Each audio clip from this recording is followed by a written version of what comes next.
Okay, so I'm going to show how this SQL statements worked out for me. So first I'm going to enter in my new client table. So this is going to be Tony Stark, and so I'm going to copy my code that I actually wrote earlier and just paste it right into our clients.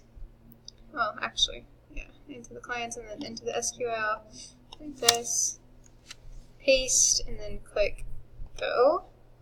And so it says one row inserted, and so now if we go back over here, we can see that Tony was entered into our content. Okay, and so now on to step 2, we're going to modify him to change him to client level 3. And so if we scroll over here, we can just kind of move this screen a little bit, so we can see that he's client level 1 right now.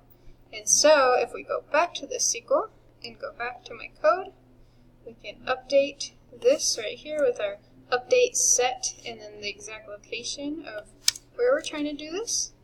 And then we click go. And now we go back here and we can see that he was changed to client level 3. And that is fixed. And so now for the next step in the process, we're going to modify the nylon rope recording to say, or record to say climbing rope. And so that is in our inventory. If we see, we have nylon rope right here, number 15. So now if we go to the SQL to edit this code, delete that. And then in my NetBeans, I have that already pre-made. So we have this update inventory. So I'm going to copy that, paste it in here. And so what this is going to replace the name with the new name, and then also the description with the new description. So that's going to do that. So now we're going to click go. It says it affected it. Now we go down back to where it was, and we can see that it changed this to climbing rope and also this to climbing rope in the description and the name title. And now for the next step, we're going to do an inner join, and we're going to select this from the inventory table, the category name. So basically, this is going to be similar. We're going to get my code back. So this is going to be up here. Copy. Go back to the SQL, delete this, then we just paste it, click go, and now it shows us exactly what we want with just the miscellaneous ones with the category name MISC.